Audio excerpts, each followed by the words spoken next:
Hello, my chickadees. We're a little late today, but we're going to be continuing our... Okay. Sorry, my headphones are deciding to run away from me. But we're continuing our playthrough of the Divine Speaker. Man, things got crazy last episode. We found Caspian. And the Divine Speaker came up out of the blue.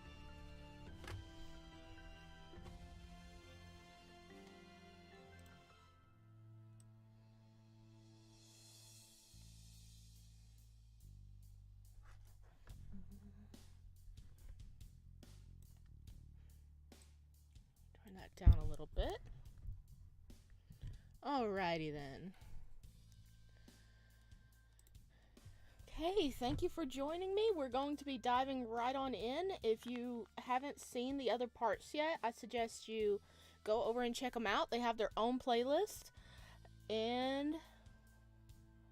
okay. I'm still working on bringing up chat, so it's just gonna be a second there. Sorry for taking so long. I had to deal with some kitty drama. You know, when all your cats want your attention at the same time. And also, we have a stray cat that pops up. He's like bright orange, so I call him Soda Can. Because he makes me think of like orange soda.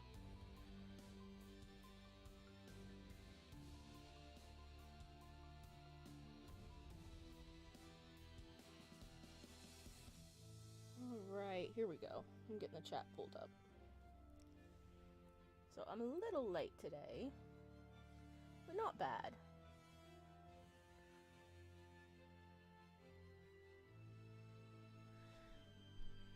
Let's see. I like how it like loads in reverse here, or you know, have the storage in reverse, so you know the last one is the one you're going to. So, you're back after all. Did the cold Sidkam nights get to you? Yeah, I think this is where we left off. Oh my gosh, I can't believe they had a thing. Well, we kind of thought they would have a thing going on, but it proves that we're right. Oh, he's like a foot taller than him. But that is our main character's daddy right there. We found him, and apparently he had a relationship, and he grew up with the Divine Speaker. So... it was so much drama. Let's see.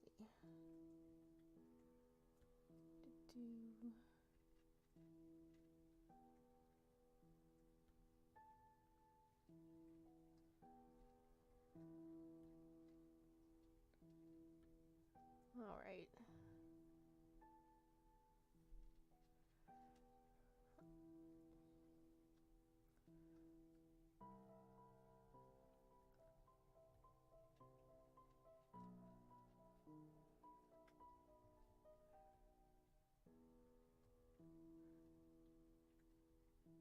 Okay, there we go. I got chat out.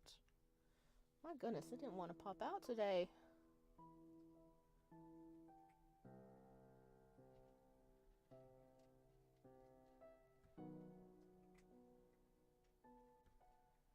Okay, there we go. There we go. We're good to go.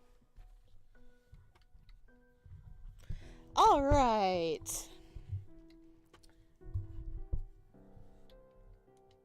I'm pretty used to them by now, but the climate is pretty different to Aurelia Cavella. I'd say so. The door to the eclipse shut quietly, and a silver-haired man walked in. His expression was clouded and hard to read, but he obviously wasn't pleased with having to come back. With a sigh, he leant back against the wall and took in the sight in front of him. Caspian, his once love and now enemy, was a carpenter. The Prince of Aurelia Cavella, next in line to the throne, spent his days making tables. I have nowhere else to go. Trust me, if I had any choice, I'd be as far from here as possible. Caspian shrugged, trying to look as nonchalant as possible. Inside, his emotions were raging. In front of him stood his old love, the person who was once most important to him. Even now, After everything that had happened, he could barely contain himself. All he wanted was a second chance. He thought that perhaps fate had granted it to him, but he knew better than to hope for something that could not be. If you're that desperate, I'll give you some money and you can find an inn. Ooh, not even offering to let him stay with him. Yeah, they're... Ooh. Yeah, he was like, oh gosh. Forget it. Just leave me here alone and go back to wherever you live now. At the very least, will you let me know how you've been? How I've been? When? Now? Last year? All the years beforehand? Why would you care? You ran away from me years ago. I had no choice. You know that. If I'd stayed... Emil's face darkened. Of course, he did know that. He knew that it was his fault. He'd driven Caspian away in the first place. But knowing that didn't stop the bitterness he felt in his heart. It's none of your business how I've been. I want it to be my business. Is that really so much to ask? Please, for an old friend. At the word friend, Emil flinched before a frown crossed his face. It's too late. Please, just leave me alone. You're the last person I want to see right now. I waited for you, you know. I waited for weeks in Stagwich, sure that you'd come and find me and bring me home. Hoping that it was all a dream. But it wasn't, and I had to move on. Caspian's hand rested on the doorknob. He'd come in and out of the shop more times than he could count over the years. So why was this time so difficult? Good night, Emil.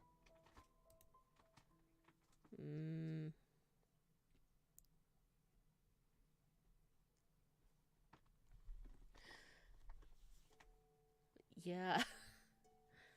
If he waited there for weeks, why didn't he go after him? He could have went and looked for him right when it happened, but he didn't. Not a smart move, my boy. And now I have a cat blocking the screen. Magnus, move. Magnus. Thank you. Good boy. Yes, his name is Magnus Bane. He's based off he's named after the High Wizard of Brooklyn. I missed the dips. Yes, you did, Aurelia. Welcome in. A white-haired man stood alone in the middle of a white-haired woman stood alone in the middle of a quiet village. She pulled her cloak around her and looked out at the snow-filled mountains that surrounded her vision. With a heavy heart and a clouded mind, she took the first steps away from the village, quietly, carefully, as to not alert any of the residents. Where do you think you're going? Hello? Who are you, ladies? Busted already. Her hair twirled around as she spun back to see who had discovered her. To find my children. Don't be foolish. Your body needs rest. Just 2 days ago, it was still a corpse. Wait, is this Fawn's mother? I mean, I'm going off the hair. What do you mean still a corpse? Was she resurrected? I can't stand another day of doing nothing but lying in bed, waiting to be used to this body. There's no choice. We all had to do it. You're not any different. Or is it a god? No. She kind of sounds like the lady in our dreams, doesn't she? Is that why she disappeared? This god got pulled into a body. Does that mean she gave up being a god? You know, kind of like how the others had. They had to decide on taking a body.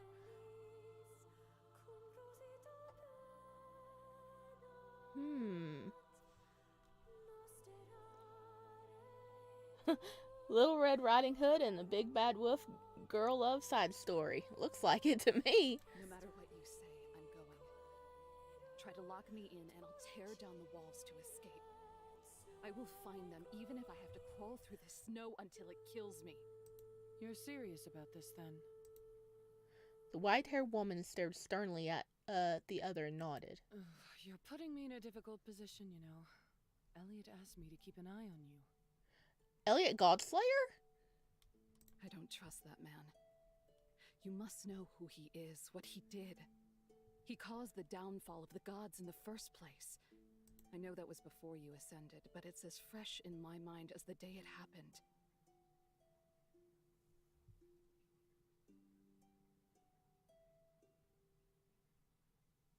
Okay, theory time. What if this is actually,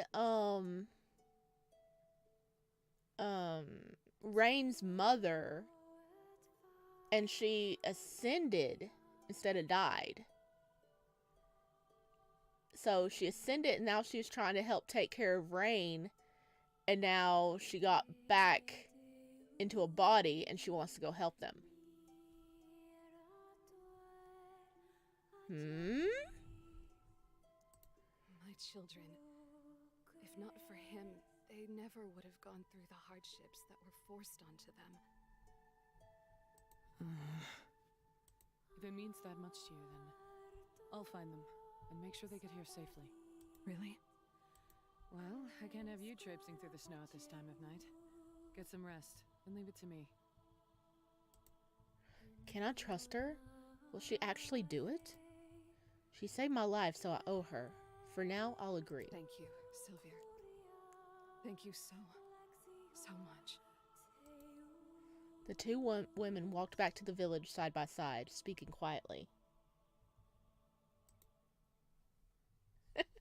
I mean, probably all that nagging without explanation is typical mother, yeah.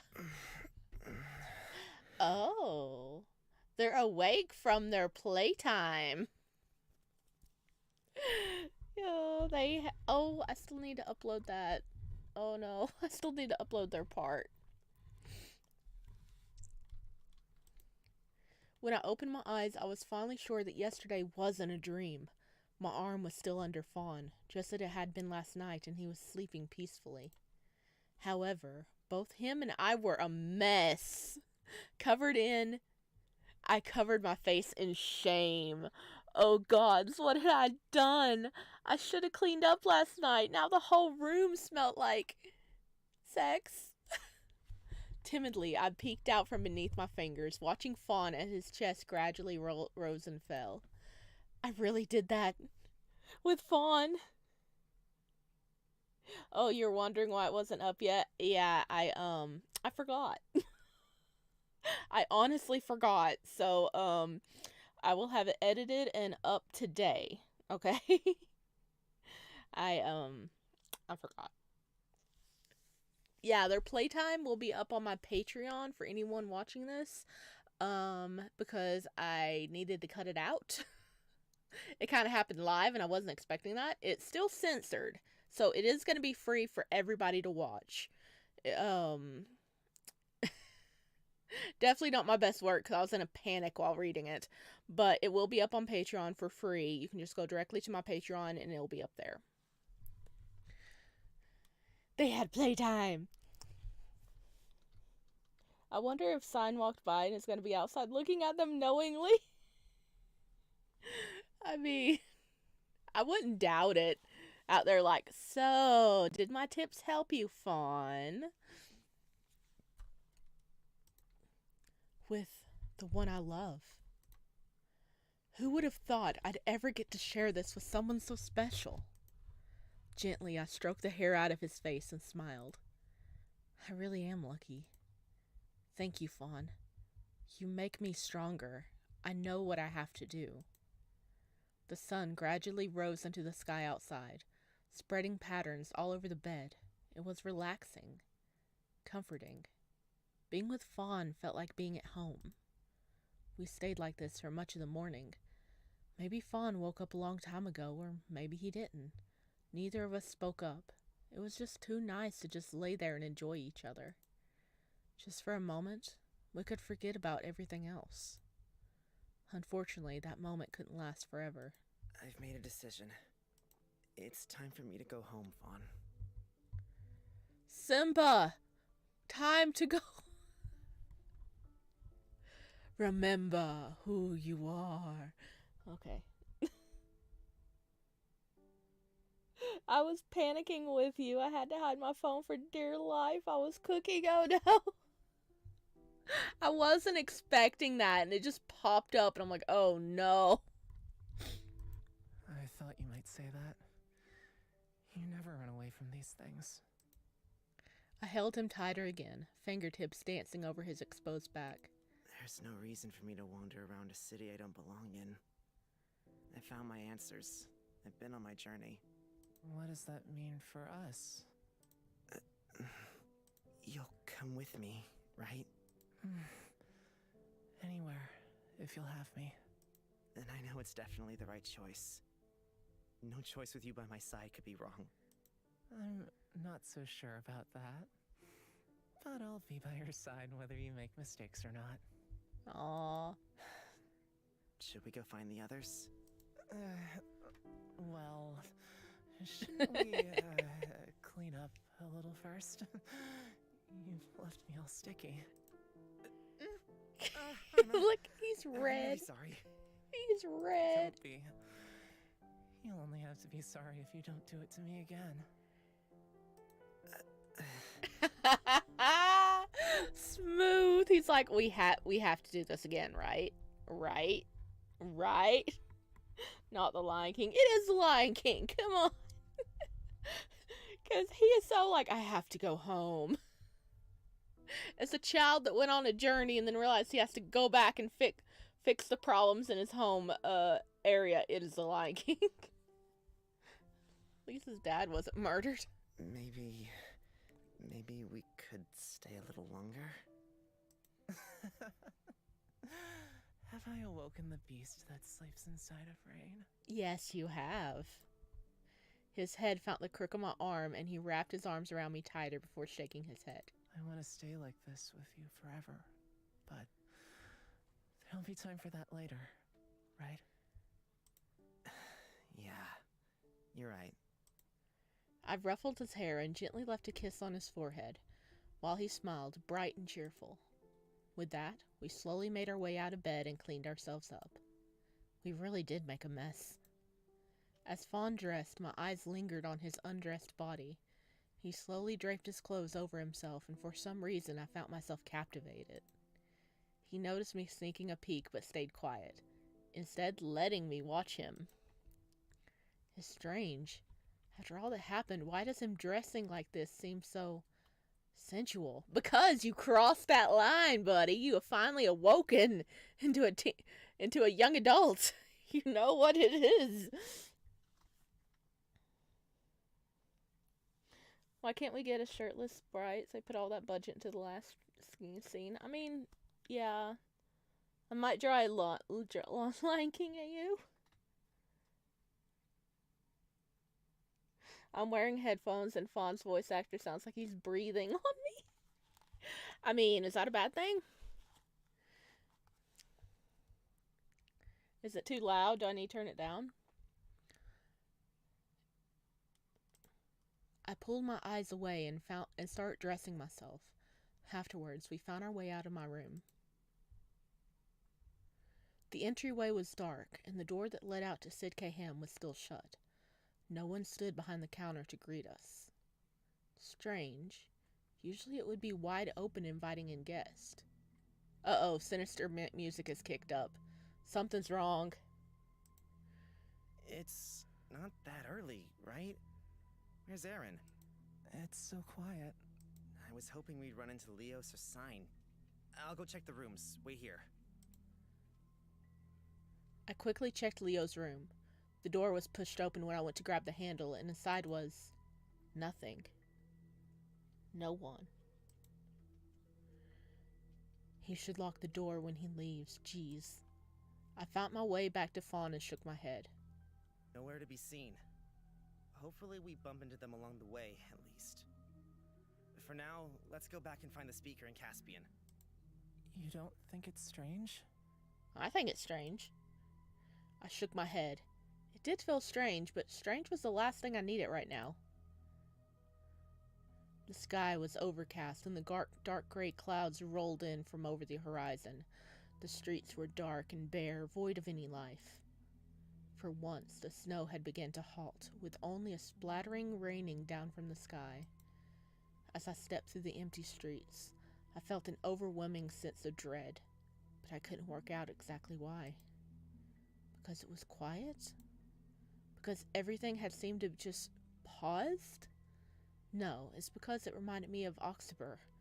Stores were shut up tight, not a single soul wandered the street. Maybe it's a little strange after all. Yeah, something's going down. Where's everyone gone? We carefully found our way to the eclipse, on the lookout for someone. No, anyone along the way. A cool wind blew through the streets, carrying with it dead leaves. They danced around us as if they wanted to follow us. I pushed the door to the eclipse open carefully. It felt a little awkward just barging in, but there was no point in standing around outside in the cold. Hey, at least someone's here. It's Emil, but...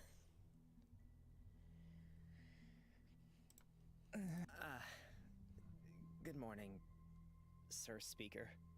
So you did spend the night here? Caspian was nowhere to be seen. Instead, the speaker stood leaned against the table, looking surprised at my sudden entrance. Just call me Emil. Alright. Emil.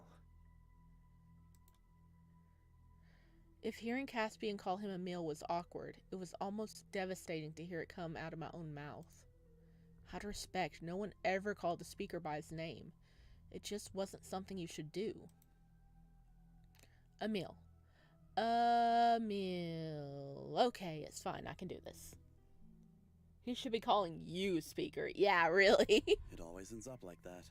Look, they're wearing like the same pushed shirt. to the side. Everyone moves on and forgets you. That's... I wanted to say it wasn't true, but I couldn't shake the feeling that his words were right. Can I ask you a question? If you must. How did you even find me? How did you get here? We've been on the road for so long. A man in Stagwich gave me information on where you went. Nikos? Yes. Did you hurt him? He was just doing his job. How could you? How dare you? If I'm not really needed anymore, I'm going to head home. Is that okay with you, Emil? What is Nikos doing here? Why are you here?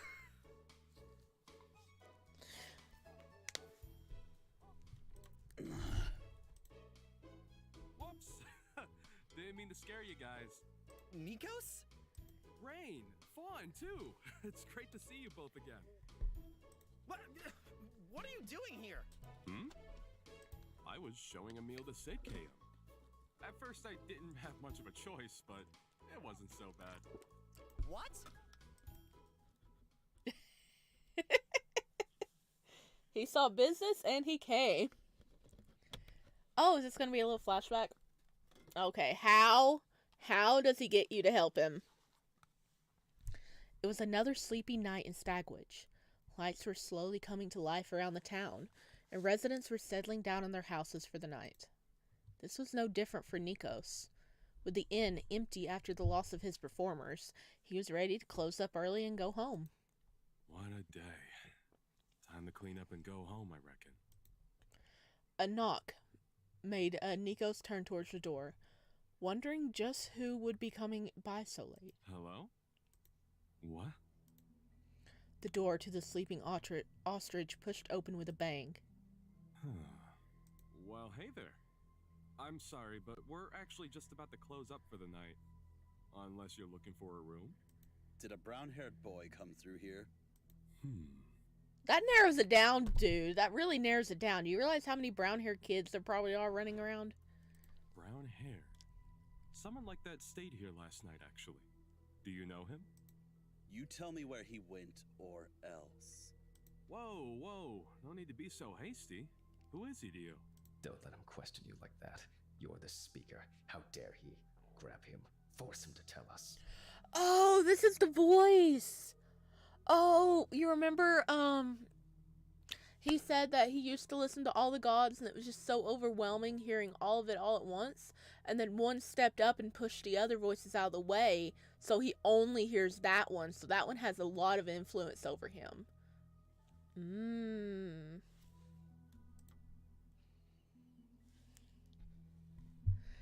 The voice that spoke to Emil didn't surprise him. After all, he'd been hearing voices of the gods since he was born. If anything, the single voice that spoke to him now was calming, relaxing. It was no longer a mess of hundreds of voices yelling through the echo chamber that was his mind.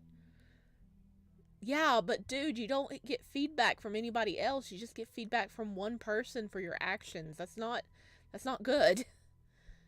Emil walked forward and held Nikos by his shoulder. I said you'll tell me where he went. Okay. Just calm down. You're looking for Raen? They left for Oxaber just a short time ago. The hand that rested on Nikos faltered. He hadn't expected to get an answer so easily. Oh, thank you. Do you know the way to Oxaber, moron? You'll show me the way. You could just be like, can you show me the way? Don't be like, you'll show me the way. What? I'm not sure I have the time to. Okay. All right. I can show you the way, but we can't leave until tomorrow. We leave immediately. Pack your bags. Pardon? I'm sorry, but I don't own a wagon, not even a horse. We'd have to walk the whole way. No one will be leaving this time of night. Then walk we shall. Quickly. I hate the voices giving me the creeps. Yeah. So this is why he's such a dick. Before he could escape back out the door he came in from, Emil glanced around the inn. He felt a pang in his heart. An unspeakable feeling one gets when looking at something that was once dear to them. A feeling he quickly tried to bury. Did you live here? Well, no, he didn't live here, but what? What am I doing, chasing him like this? Revenge. It's what you're best at, isn't it? Revenge for what exactly? Just because he looks like him? You doing all right? No, he's not. Walk. You're not here for idle chit-chat. Can I at least know your name? Emil. Now be quiet. Much of their travel was like this. Either silent or Nikos attempting at conversation and Emil shooting him down. The walk between Stagwitch and Oxburgh couldn't be described as short or easy. After walking at night, Nikos finally convinced Emil that they were going to survive the trip. They'd have to rest. They leant against the roots of the great trees deep in the wilderness, and Emil once again sighed to himself. Nikos stacked up dried wood and leaves, then looked towards Emil. Can you light this? Excuse me? I was just wondering, is this your first time roughing it outside? Yes, it is. Oh. No, but the last time was many years ago. Let me guess. It was... Oh, that is right. Emil and Caspian snuck out of the city when they were little to go to the woods and everything. So, that is right. I could teach you if you want. It might come in handy if you ever find yourself alone out here. Emil didn't answer, but still found himself watching Nico's actions closely. Only moments later, a flame flickered to life. Easy, right? What about cooking? I brought some ingredients with me. I'm something of a chef if I do say so myself. Are you hungry?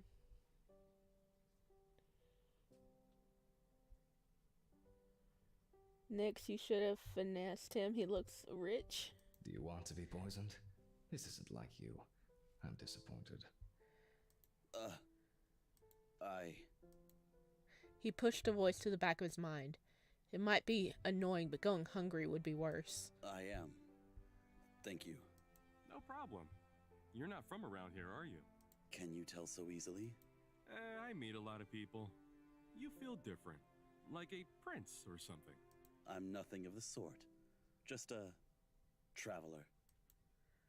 At first, Nikos pulled out some food stuff, vegetables and nuts mostly, before a frying pan and a spoon. You brought all of this? A person should always be prepared for anything. Here, mix this.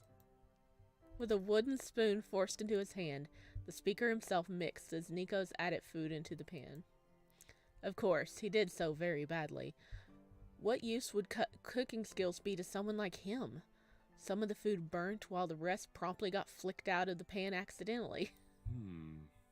He sucks. You are way too nice for a hostage, Nikos. He is. He's just like, hey, yo, you want me to show you how to do this? You want to help me cook? I'll teach you. So you could have just not listened to the voice. Why didn't you do that before? Like, the voice has been talking to him for years, so it probably is, like, part of his subconscious now, almost. But yeah. I'm sorry. I didn't mean to. No need, no need. Everyone starts somewhere. Here, look. Do it like this. I'm just going to pretend I'm not seeing this. Like this? That's right. Look how good it looks already. From then on, conversation passed between the two of them as naturally as a river flows. Nikos was amazed at how little life skills Emil actually had. How would he survive this long? The travels took them to Oxabor, where they arrived to find Raen gone. They asked around and found that they already left town. Go home, Nikos. I've already dragged you this far, and for what? He's gone. And leave you all alone after last night? I'll at least see you the sitcam, but no chance we'll be walking. He's like, boy, you have no survival skills. You need a nanny. Emil's eyes found the ground. Guilt overwhelmed him. What had he done to deserve this kindness? All he did was threaten him and force him to come along. I have an idea. Follow me. The two walked side by side towards the outskirts of town. Wagons and horses were strewn about, being packed by merchants and travelers alike. We'll hitch a ride. Even by wagon, it'll take a few days to get there. Being pretty has many perks. Yeah, I think so. He is very pretty. Who would be kind enough to... You're looking for a ride to Sid Kayam? Of course! Of course it's Lilith. Well, hello there, young miss. We are indeed. Are you heading in that direction? I am. I have extra room if you want. Are you sure? She nodded slowly. Please, get in. It's a long journey, and I'd rather leave now. Both of them climbed into the back and made themselves comfortable. What's all this? Are you a merchant? In a sense, I'm delivering some goods. If you're easily upset, I wouldn't recommend digging through those boxes. Noted. I'll keep my hands to myself. It needn't be mentioned, but I'll be going around the Amaranth Forest. It will take an extra day's travel. You'd have a death wish going through it. Around it is. I haven't been to Sitcam in years. Have you ever been? No, never. When I was younger, I made a promise to someone that we'd travel there together one day. Thinking about that traitor again? Really? Haven't had the chance yet? He died. I had no wish to go without him, so I never did. I think you'll like it. Think of it as a trip in his memory. The trip was long and arduous. When they finally arrived in Sidkehem and Emil stepped out into the snow, he was amazed. Amazed but saddened. It's beautiful. If only he was here to see it too. Huh? I said if only he was here to see it too. What? For once, no one answered him. No one spoke to him or crowded his mind. It was completely dead silent for the first time in his life.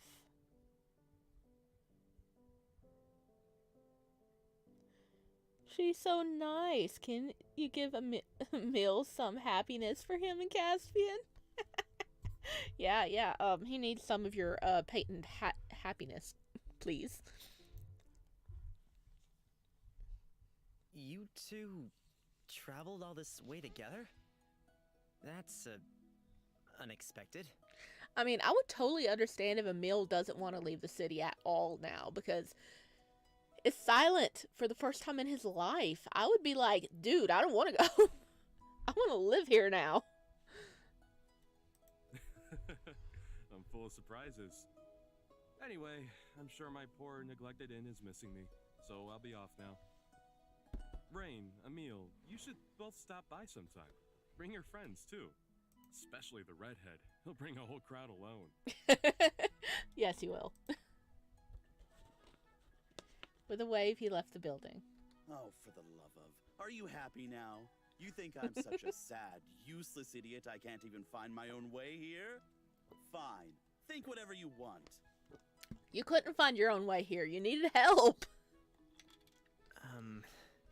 Actually, I was just thinking that it made you seem a little more human. I'm glad we got to see him again. Me too. Let's make sure to visit again later. Well, I didn't expect to see you two together. Not trying to kill each other this time, right? What if being near Caspian gets rid of the voice? Oh. Oh, that's a good theory. I like that one. Because at first I was thinking maybe it's just like him being out of range of Aurelia Cavella. But that would make sense too. It's okay. Omegas need help once in a while. Yeah, he's definitely Omega vibes. The door swung open and Caspian stepped in. Caspian, I've made my decision. I think it's time for me to go home. I expected as much. And you? Me, I'll go wherever Rain goes. With your permission, sir. Oh, you being nice to your future father-in-law. You almost seem like you're asking for my blessing of your marriage. He is. He is. It was a little veiled, but he is. What? No, not at all. Not yet. Not yet. Not yet. He is. Oh. Not yet? He hid his face in his hands, and both Caspian and I couldn't contain our laughter. Emil watched on in silence, removed from our conversation. What about your friends? Don't you want to say goodbye? I did, but I guess they don't. There's time to find them first, you know. You don't have to leave in such a rush. If you're leaving with me, then we're going now. Emil, have some sympathy. If he wishes to waste time over such things, then he's free to. I'm not waiting around. He left the building first, not even turning to check if we were following. Sorry about him. He's always been a little... moody. It's just gotten worse with age by the looks of it. We followed him outside, shutting the door behind us carefully. There was an awkward air between Caspian and Emil as we prepared to depart, as if they both had something they wanted to say to the other, but neither wanted to be the first to speak up. The streets were still bare, darkened by the overcast sky. I searched desperately for the streets for a sign of Leos or sign, but they never appeared. Emil, can we speak alone for a moment? Fancy seeing you here, Emilius. Oh no. With hair as dark as night and striking red eyes, an unknown man suddenly approached, smiling wildly at Emil, who just stared back in confusion. He's getting jealous. He wants that relationship with Caspian. Oh, I can see that. Oh, hello. His stance was casual and collected, the kind of person who could go anywhere and look as if he owned the place. Instantly, I felt a prickle at the back of my neck. Do I know you? That hurts. How could you forget your mentor that easily? After everything I've done for you? Lucius. My oh my, I think I might just cry. My teacher is long dead. You stand to gain nothing by pretending to be him. And who do we have here? Raen, isn't it? The new young master speaker. Or wait, just an orphan, right? I definitely see Emil in you. So bright-eyed, so easily controlled. I think we'd get along very well indeed. Okay, the villain of the story has appeared. Wait. That's the voice? So he's the voice that was talking? Oh my god, you're right. What?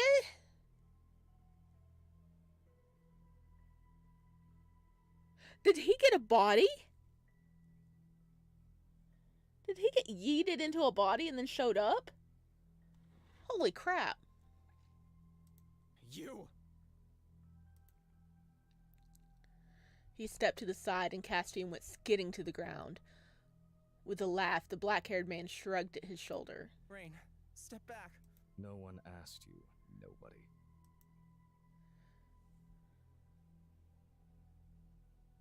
Step back, these two alphas are gonna fight over a meal. Fawn flinched away from his words, but didn't stand down. What kind of stupid joke are you trying to pull? Don't bother trying to bullshit us. You couldn't possibly be him! Guys, there's no need to be aggressive. What's going on? Really? Well, I guess I need to have a word with myself then. Just what are these memories that plague me? Oh, I can see it as clear as day. Our young master speaker, trailing behind the princeling, forever in his shadow. The two of them sneaking off into the forest and... Oh, what's this? They come back to chaos, to death and destruction. The voice actor is so good at making me want to punch him. Yes! Yes! Please, tell me, if I can't be your mentor, then who am I? Oh, fledgling prince, I should thank you. At least that woman you brought back was good for something. Her aim with the blade was phenomenal. I died nearly instantly. You couldn't be. How? You son of a bitch. Didn't do enough damage the first time around, and now you're back for more? My, you certainly do prattle a lot, don't you? I was graciously presented this body, and I'm not one to turn down a kind offer. Please. Please, I'm begging you, tell me it's not true. You didn't do it, did you? It? What? Help the royal family meet their demise? Of course I did.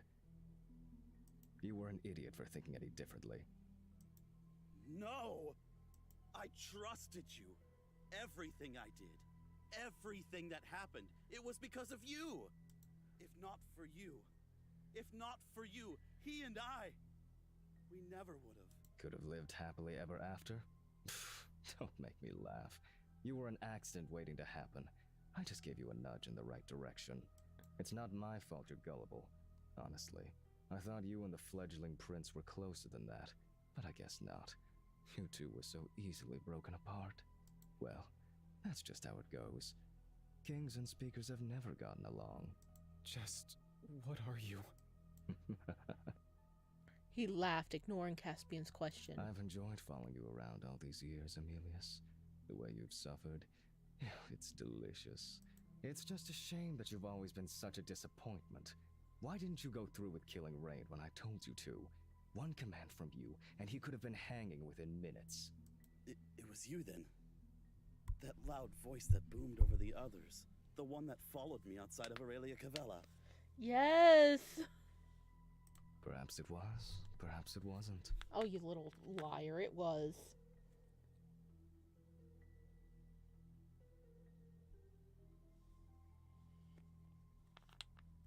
Why are you here? What do you want?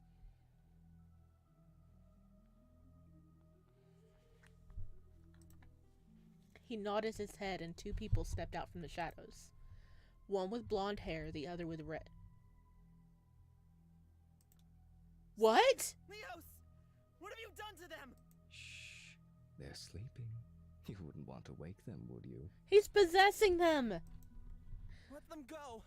Was I speaking to you, demon child? No matter how much I called out to them, they didn't respond. Their expressions were blank, their eyes clouded over. I think these two will come in handy later. But for now, I'm really sorry, but the three of you are in the way of my plans. Really, I apologize for this, but I can't let you live, okay? Okay. No, it's not okay. Sorry, I wasn't asking for your permission.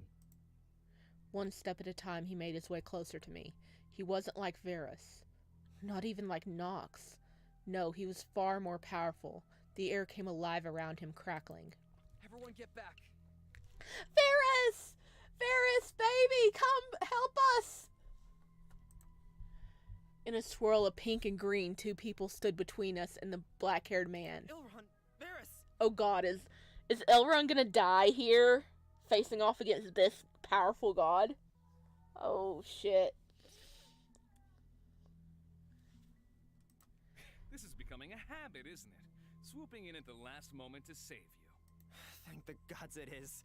What are you doing here? We noticed something was wrong and searched for you. I'm sorry we took so long. No time to talk, though.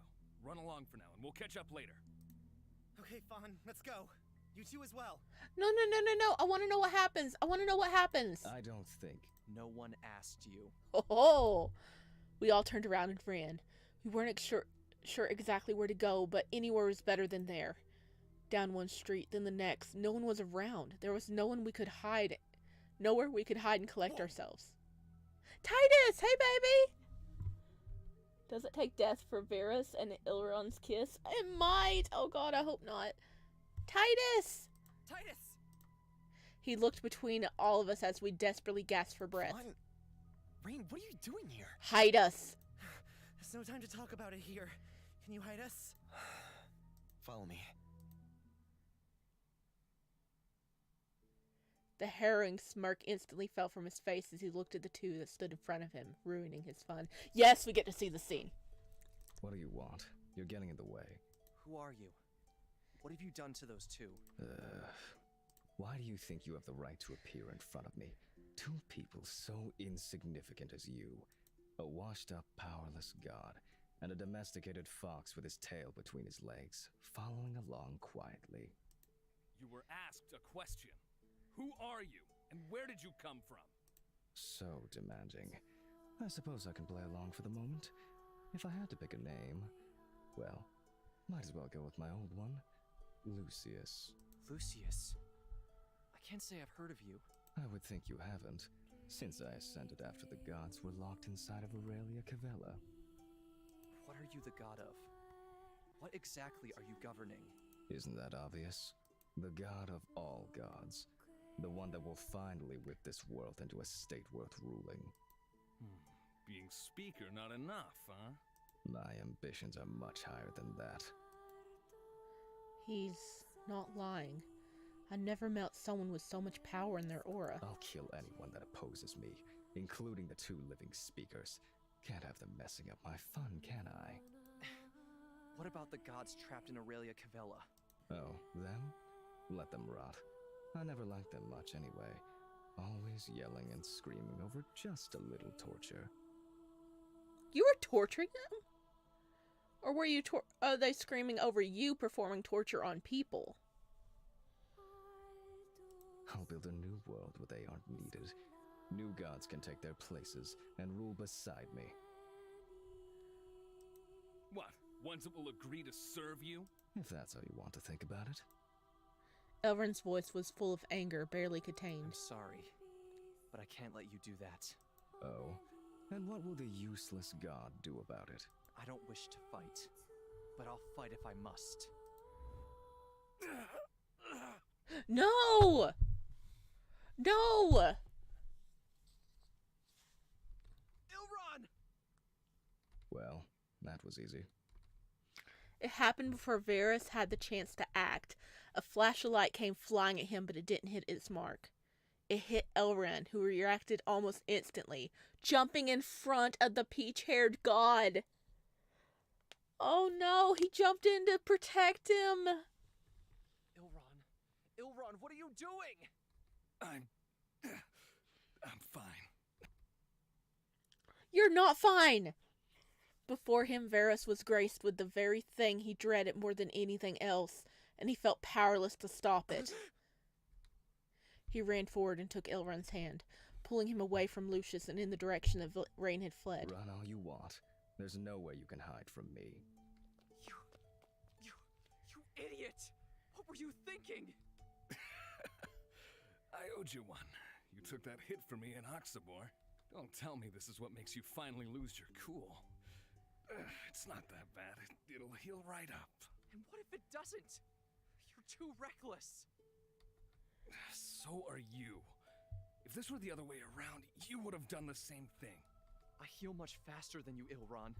It's my job to protect humans, not the other way around. I try not to sweat the details. Ilran, I can't handle this. Please, if something happened to you because of me... What difference does it make? I'll die eventually anyway. I'd rather it be for you than something boring like old age. Aww. Varys' fingers tightened around Ilran's, and he brought the other's fingertips up to his mouth and pressed his lips against them. Please, Ilran. I don't ask much of you, but please don't die. Oh, he's crying. Well, I probably can't stop it in the long term, but I'll try my best to survive this one, at the very least.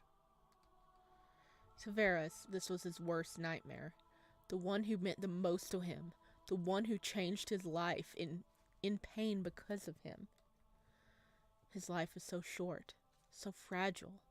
To a god that's lived for thousands of years, it would already pass by in only a moment. The idea of that being cut even shorter. Tears soundlessly rolled down his face, but he kept running with Elrond in tow, desperate to find Raen. Ah! Zarin's study was much as I remembered it, warm and inviting, and unlike what I imagined a lab to be like. He quickly shut the door behind us and lit the fire, while Caspian and Emil collapsed on the couch. So, can someone please explain to me exactly what just happened? Was that the speaker you said was dead? How? Dead people don't just reappear like that. Unless...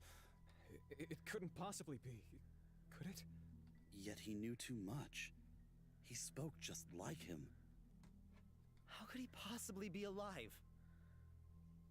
There's no way he lived. I saw him die with my own eyes.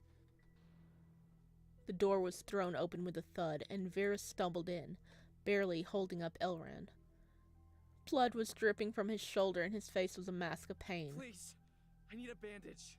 Varys? What happened to him? Please, he's badly hurt. Give me a moment. I have just a thing. What happened to him? What do you think happened to him? You left him behind next to that god. He attacked us. I couldn't react fast enough. Oh, shit. Elrond, please be okay. For once, Varys lost his composure, swearing as tears formed in the corner of his eyes. I can answer your question. Please, just stay quiet while I try to patch you up. He's a god. He either forcefully took that body, or someone offered it to him. Lucius was the previous divine speaker and the man who trained Emil. He always had high ambitions and for some unknown reason a personal dislike of the king, despite the two being the best of friends growing up. After dealing with the king and queen, he drove a wedge between Emil and Caspian, purposely isolating both of them, all to further his unknown plans. However, whether or not his death was part of the plan, only he would know. Now returned as a god, he seeks a higher throne than his own.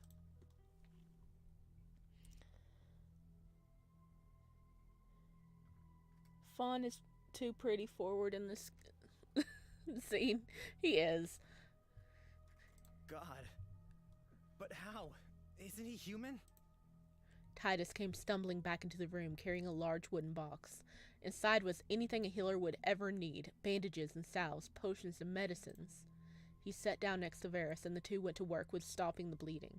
They worked together effortlessly. They really were both talented healers. Both Emil and Caspian looked between each other, unsure of who these newcomers were. Quickly, I explained everything in short. Who and what they were, how they helped us before, even as far as talking about gods and demons. They were stunned, quiet the entire time. Of course, Emil already knew gods existed. He spoke to them on a regular basis, but he had no clue about the Aurorian War, or the gods falling and taking mortal bodies. Titus became quiet at the mention of Varys' true identity. I suppose it's about time I told you the truth. We aren't born as gods. We all ascended from mortal beings after our deaths. I don't understand. Can just anyone do it? No, it's those that have a widespread influence. That could be for good reasons, of course. A person loved by the world and remembered passionately might ascend and become a god. But the opposite is also true. Enough fear and hatred does the same thing. Fear and hatred? That's all he ever was. He's powerful. More so than any other god or demon I've ever met. Nox looks like nothing next to him. He pressed a medicinal plant into Elrond's wounds, and he gasped in pain. I don't have the power to oppose him. No one in Sid Caem does. I trusted him more than anyone. I thought, but it was him. The one that chased away the massive voices always swirling around in my mind. The one that followed me out of Aurelia Cavella. If only I had control of my abilities then. Gods can attach their souls to a human without taking their body. It's unreliable and leaves them powerless, but it's doable. It's a way for them to survive without a body, and without dying. That's it. What is it? The woman's voice that has been calling out to me in my dreams since I left Aurelia Cavella. She must have been the same. She warned me that someone's been following me. When I saw the speaker, I thought it was probably him, but it was about Lucius, I'm sure of it. Unlike discount vampire Sebastian, he's Sebastian's relative. And she was an Aurelian god too. I think you could be right. She was trying to help you. To protect you. She's gone now, though. She might have drawn Lucius to you if she stuck around. But if she's not connected to you, then... I'm sorry, Raen. He thinks himself a god among gods. If he's left unchecked, he'll have all of Sid Caem in his palm before we know it. And if this is anything to go by, he'll get rid of anyone that doesn't agree. Namely, the two speakers in the room. You knew? We had an inkling, but we weren't sure until Lucius confirmed it. Titus wrapped a bandage around Ilron's arm and chest, and Varys finally let out a sad sigh. Titus looked deep into Ilron's face, frowning. He suddenly pulled his mask down, revealing his face, and berated him. I'm sure whatever happened was your own fault, wasn't it? Serves you right for how you've treated my master. You little brat. But I'm also sure you did the right thing. Even if I don't like you, I know that much. Titus. I couldn't possibly let you down either, Varys. Just look how much I've improved. With a gentle smile, Varys reached out and ruffled Titus's hair. Titus smiled back like a child happy to be praised. You've done well, Titus. You're really a god? You didn't know? Oh, I'm sorry for not telling you. He just thought he was an uncle, that's right. You're really a god? I figured out how to go back! I'm sorry for not telling you. You're really a god? Yay! 24 hours into playing this game, and I finally realized how I can go back! Oh, God. Oh, it took me 24 hours to realize where the back button was. Oh my gosh. It's the rolly part of your wheel. Like the little scroll wheel. That's how you go back. I'm sorry for not telling you. Don't worry, I'll keep it a secret. Even from Master. You can tell him when you're ready. You've grown up so well. I'm proud of you. The smile fell from Varys' face as he turned towards Emil. You're Emil, the speaker, aren't you? Me? Yes, I am. Oh, he has some beef with you, buddy. You know the gods are trapped within Aurelia Cavella, don't you? No, allow me the chance to explain. After I took over from Lucius, I had to learn everything myself. Usually he would have passed over all his knowledge and secrets to me, but seeing as his death was rather sudden, he didn't have the chance. Yes, I knew they were angry. Trust me, I heard them. But I didn't know why. I didn't know how to fix it. Enough voices and it just becomes a sea of meaningless noise. I see. If that asshole is allowed to live, then they'll be stuck there forever. But what could we possibly do? Even Varys couldn't stop him. What chance do the rest of us have?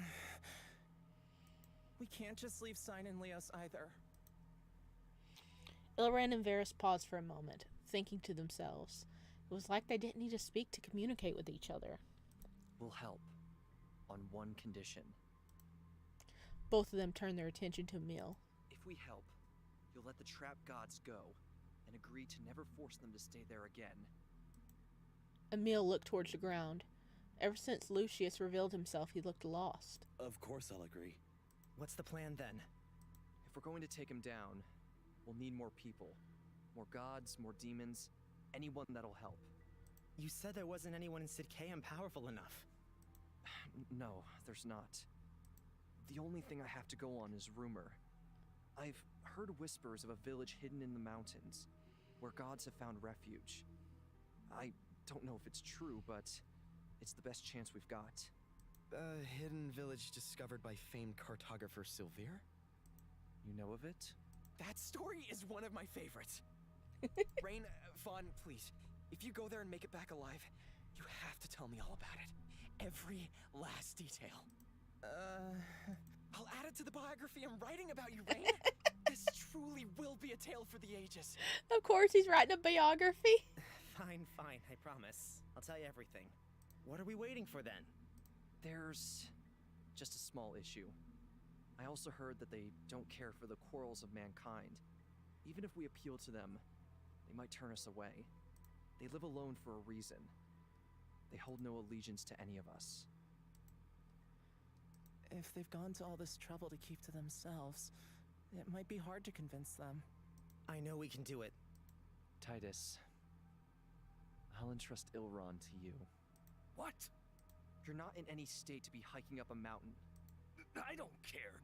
I'm going anyway. We just talked about this. I'm not letting you go without me. Oh. Oh no. Agree with Varys or agree with Ilron. Ilron wants to be with Varys because he wants to protect him. He's really injured though. And Varys wants Ilron to stay behind so he won't get further injured. I don't know what to do here.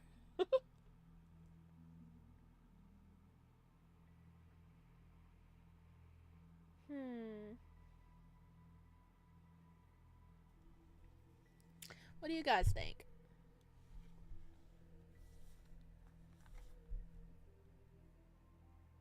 Let's see.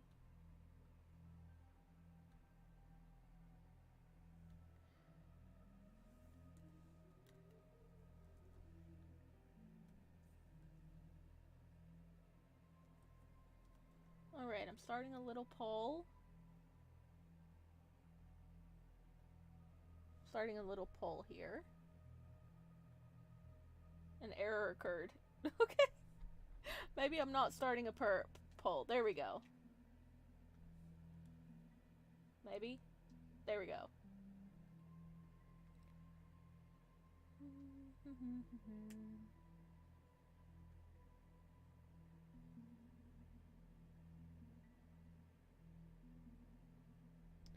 Make him stay. He's gonna die if he comes. He might try following anyway.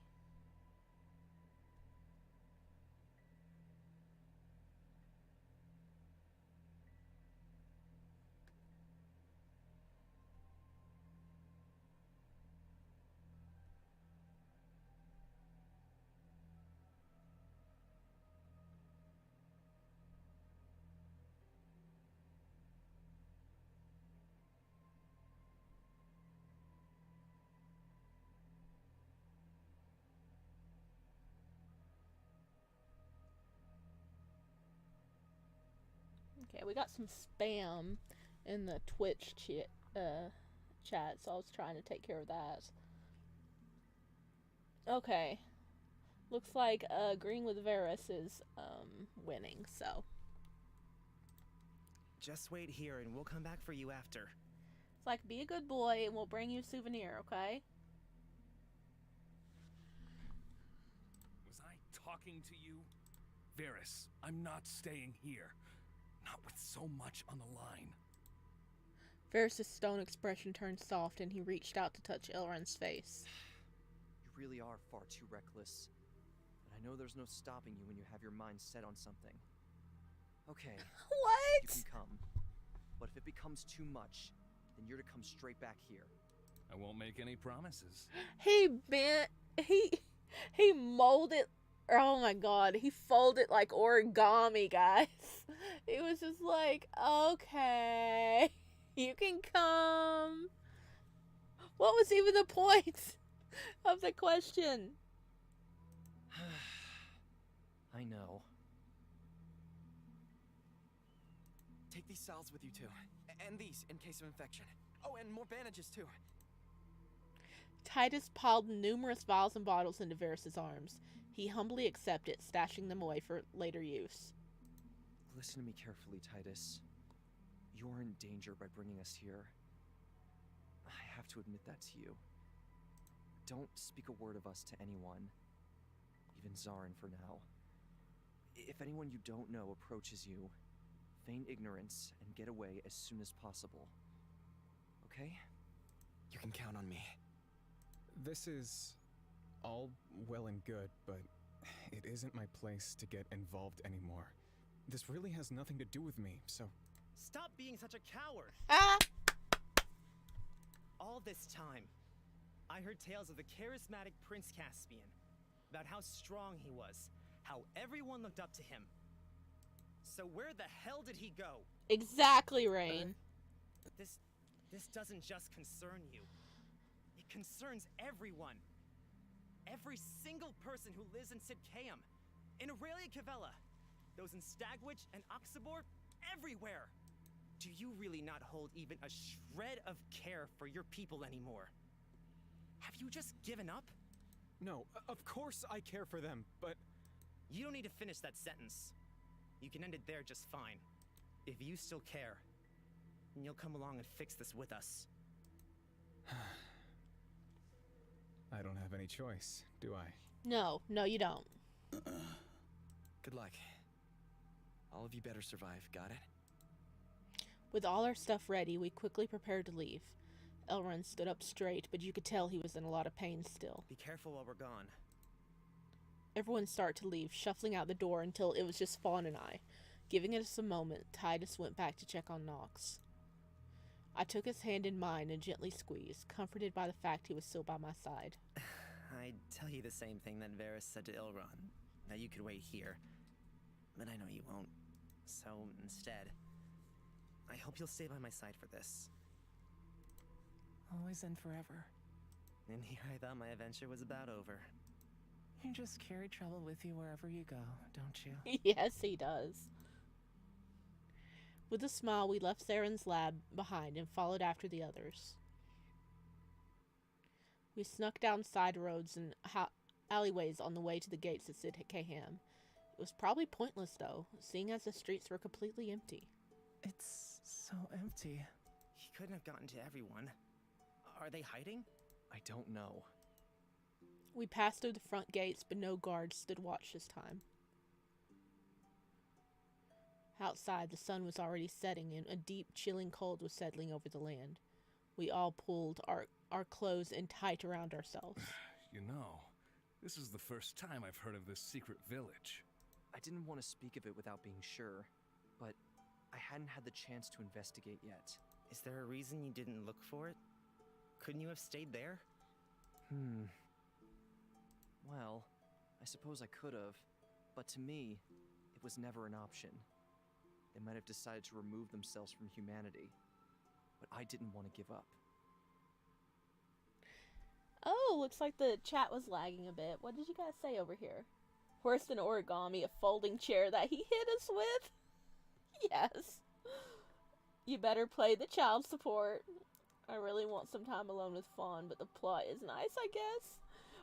We had some time alone with him last part. So the conversation faded out, and for a while we simply followed Varys through the growing darkness. The snow was deep and cold as we moved off the path and into the wilderness. Dude! Are you okay? Should I carry you? No. I'm fine. I can't just keep going and pretending nothing's wrong, though. Hey, you. Me? Does it look like I'm talking to anyone else? I know all about you and the things you let happen. Don't think you'll get off lightly if you don't stop whatever's going on in Azeros. Wait, what? How do you know about Azeros? What is Azeros? Fuck. There's no point in keeping it a secret anymore, Ilron. I'm from Aurelia Cavella. Well, originally. Oh, is Azeros one of the cities in Aurelia Cavella? Okay. I thought you were from Sid Caem. My mother and I fled when I was young. Why? We looked towards Emil with a pointed expression. Like, do you need to ask? For fear of punishment from the Speaker, what else? What? Why? I snuck into Azeros. I wanted to visit my grandparents, but my father said that I couldn't. I was curious. I thought a single peek wouldn't hurt. I'd just go in, say hi, and get out of there. Of course, I got busted on the way out by my father, and he dragged me through the streets to report me to you. Really? So my mother grabbed me and ran. I'd never.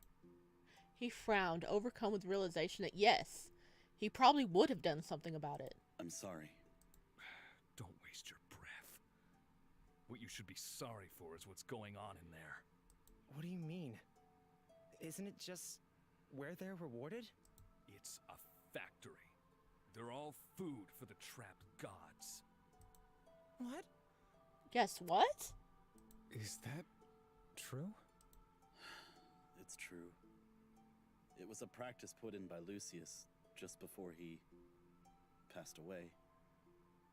I remember he told me that the king had put him in charge of it. Now what? And after he died, the voice told me to keep bringing the elders there.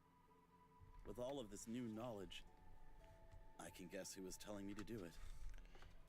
Perhaps he had some insight into what the future held, and he set it up as a means to make himself more powerful after his death.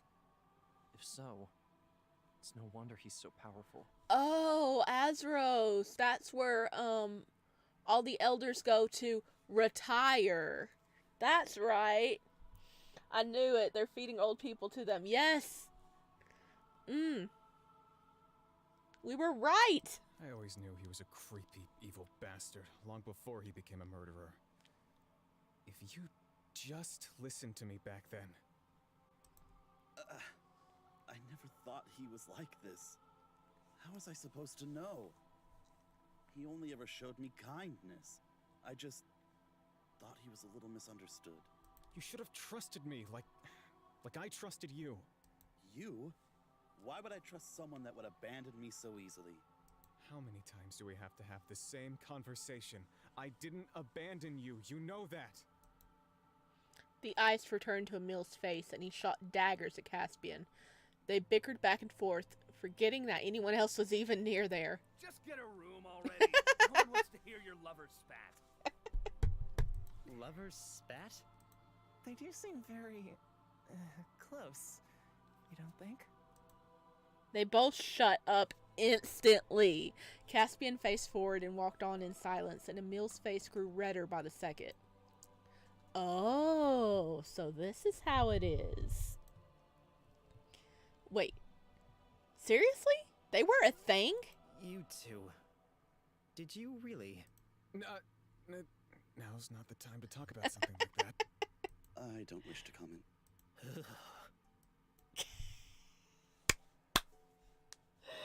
Caspian, you left your Omega alone and another Alpha got a hold of him. Yes. Caspian, my father, and the speaker? Why is that so difficult to imagine? Isn't this sweet, then? It's like a little family reunion. The Cabbage Patch Kid and his two dads. His sarcastic words broke off into a raspy, loud cough. Varys wrapped an arm around Ilran, studying him. Take it easy. I'm fine. Don't worry about me. You are not fine! Varys gently stroked at Ilran's messy hair before letting go. He didn't go far, instead staying at the green-haired man's side as always.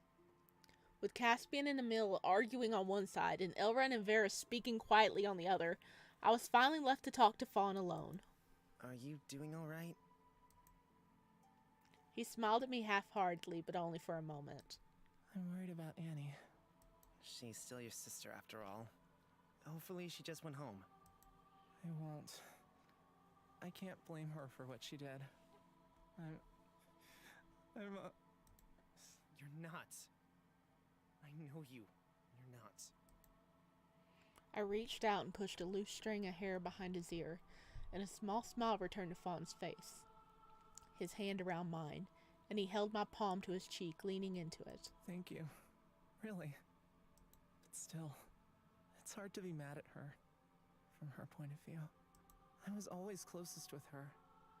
I think that's why it hurts so much. To know she looks at me and feels nothing but anger. Just know that I can't forgive her for treating you like she did. But I'll help with anything I can. If you want to make up with her, just know that I'll be there beside you. Alright? Whoa! Whoa! Ilron! Uh-oh. A weight hit my back and I fell to the ground with a thud. Sorry, kid. Ilron, this isn't like you. You really have to go back. I wish he wasn't injured. Ilran would have had a field day with Caspian and Emil. Yeah. No. I'm fine. It's dark. I tripped. It was an accident. Oh, buddy, you're so freaking stubborn. I think... A bright light took up my vision, and I suddenly felt dizzy and sick. Luckily, I was on the ground, or I would have fallen over and hit my head. No voice ran out. Instead, the light spread to every corner of my mind before disappearing into nothingness. In its place was a fiery, aching pain in my chest that made me lose my breath. Ilron? Raen? Ilran quickly jumped off me, watching me carefully as I sat up. Fawn ran to my side, looking on with a worried but knowing expression as blood soaked through my clothing, covering my shoulder and chest. You... What? Emil and Caspian, who were walking slightly ahead, called out to us from the darkness. When we didn't respond, they quickly found their way back to us. What's wrong? It hurts. What did you just do? Can someone please explain what's going on? Exactly, please. Why would you let him come? Now look, he's being taken by angels. Oh no. It's gone. Oh! Oh! He took his wound! Oh my gosh, he hasn't done this since almost the very beginning of the game. I forgot about that. Remember when he took Fawn's wound from him? He just took Elrond's wound. Elrond pulled off his shirt despite the snow-driven snow around us and ripped off his bandages. Everyone looked from him to me, then back again. Varys, can you treat his wound? Yes. Isn't this a surprise? This isn't the first time this has happened. Just after we met, he healed my injury, but... I think I'm beginning to understand. His ability allows him to heal others at the cost of his own life, right? This injury is Ilron's. That's right. This could be dangerous in the wrong hands. Can you control it? Oh no. Oh no, he can't. He took his wound. He cannot control this at all. No. It's your gift as the next speaker, if they can even be called that. My gift? Can you? It manifests in different ways depending on the person. I can't do anything close to that. What was your gift? Varys pressed herbs into my wound that first burned before making the area go numb. He wrapped it in bandages after stopping the bleeding, and I quickly dressed again. It still ached numbly, a constant pressure that made it hard to breathe. Raen, you should go back. We can handle this alone. No way. I can deal with this. Just fine. No, you can't, baby. Then we can at least spend the night here and continue tomorrow. I shook my head and stood. We don't have any time to waste. You heard the kid. He's got some guts. I'll give him that. So you mean to tell me his gift is suffering? It is! It is his gift. Perhaps the two of you aren't so different after all. No, they're both bullheaded. That's not a compliment to either of us, you know. Emil stood apart from the group awkwardly. When he saw me stand, he turned to leave, and we all hurried to catch up to him. Every step echoed painfully through my body, but I kept on through the snow, trying desperately not to fall behind. Fawn walked by my side, not bothered by my slowness. When I stumbled, he would catch me, before squeezing my hand and helping me along. The walk was long and arduous, made even more so by the pounding in my chest. At times, small talk passed between us, but the majority of this trek was made in silence. The darkness, combined with the cold, made us all shiver and draw our coats close to us. Even Varys was wearing shoes for once. Are you okay walking in that getup? You're not really dressed for climbing mountains. I'm just fine, thank you very much. Why didn't you, I don't know, wear something more normal looking? This is all I have, okay? Emil's gift is being pretty. I mean, I would believe that. Emil shook his head in a huff, ignoring Caspian. We aren't far now if the rumors are true. But before we go any further, there's something I want to tell you all. What is it? Fawn's face clouded over with worry, but Varys smiled easily and calmly as he usually did. Maybe this is selfish of me to mention, but for me, this is my final trip. What? Elrond's eyebrow twitched, his eyes cast away from us. For hundreds of years, I was lost, until I found my purpose. The trapped gods? He nodded. I will find them, and I will free them. I'll forever be grateful to Elrond for guiding me down this path. Once they're free, I will finally be able to move on in peace. Move on? Where are you going? With closure, I'll be able to pass on, free of guilt.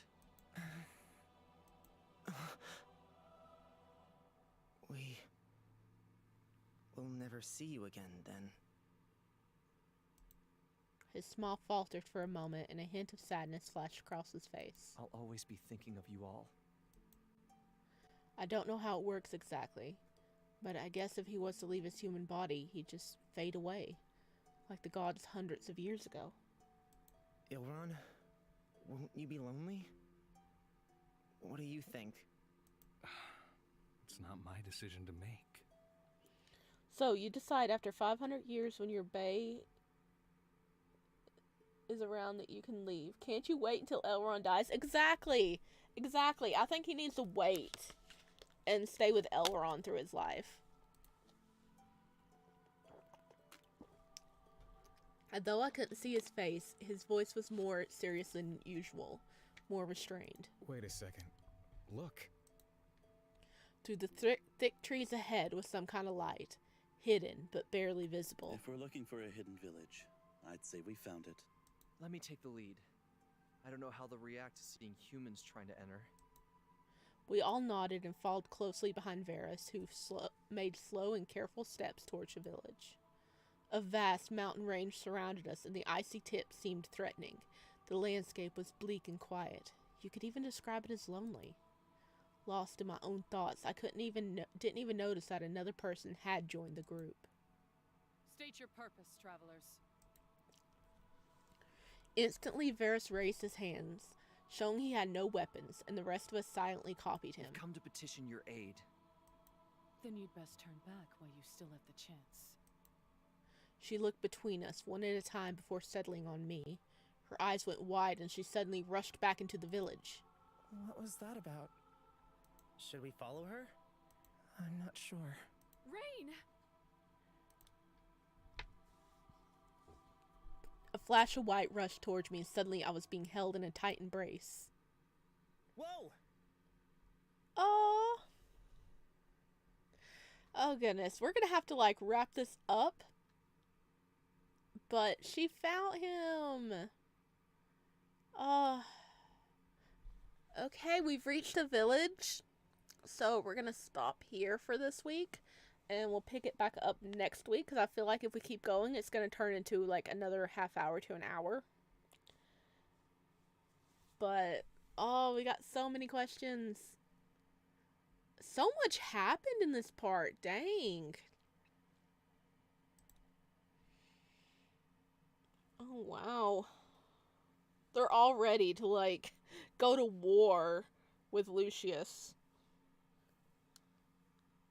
Might turn into war. Like, he's gonna have to get a lot of help by a lot of other gods to help take him down.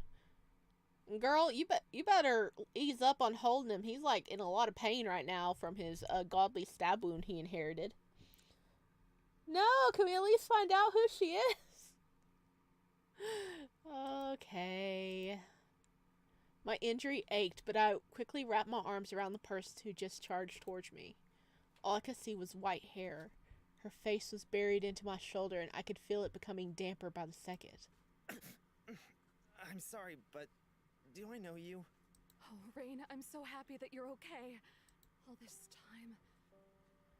time I've been watching over you, but I never thought we'd get to meet properly. Her voice clicked in my mind, and I felt my jaw drop. You're the one from my dreams? What? I'm so happy, Raen. I'm so happy to be able to talk to you. Her arms tightened even further around me and mine around her. I thought you were gone forever. How did you get here?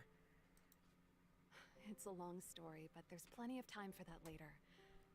Oh, I have so much to tell you. I've wished for a chance to talk with you ever since you were a kid. Since I was a kid? Like the time you got your head stuck in that tree. Oh, or when you climbed onto that roof and... Okay, that's enough. I get it. The giggles faded from her voice, and it became a low whisper. The times when you felt lost, and the times you felt there was no hope left in the world. All I could do was watch. All I wanted was to hold you like this and tell you it would be okay. I'm sorry, this must be too sudden for you. A random woman pouncing on you in the wilderness, treating you like a child. I've known you for a very long time, Raen. The least I could do is introduce myself. My name is Morwen. Meet Morwen in person. And the thing is, Mom, is that you, is what it says. Wait, that means she saw Raen and Fawn get it on? No, because the voice has been gone for a while, so... No, I'm guessing she hasn't, because she was already in her body by then. Morwen was one of the gods trapped within Aurelia Cavella, and the voice had been speaking to me over the course of my journey. She's been keeping an eye on me for many years. Thank you. When I flinched, she pulled back from my shoulder and stared at me closely. You're injured? Just a little. You should have said something. Tell me where it hurts, and I'll make it better. Wait. I know I said I'd bring them here, but humans aren't allowed in the village. I'm not human. Maybe not, but your companions are. What do you want from us? Okay, we're stopping here now. So she's been keeping an eye on him since he was little. I guess since, he would have been the next divine speaker anyway. But yeah, thank goodness she didn't see their fun time. Okay, now we're stopping.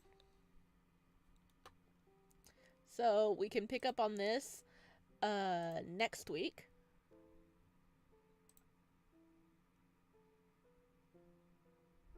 All right. Everybody, let me know what you thought about this part if you watched this down below in the comments. I'd love to hear feedback from you guys. Alright, I just want to know if she was his mom. I don't think she is, because Caspian would have recognized her, and Caspian hasn't said anything. But she's clearly just been a god that's like keeping an eye on him since he was little, because he would have been the divine speaker, so I mean. Alright. Okay, thank you guys for joining, and I will see you next Wednesday to continue this.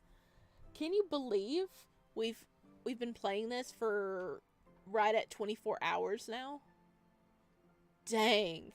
Oh, remember Patreon? Yes. Their spicy scene will be going up on Patreon later today, okay? I gotta, like, edit it. And I have, like, something I'm doing right here for a couple of hours, and then I'll edit it, so it should be up pretty soon.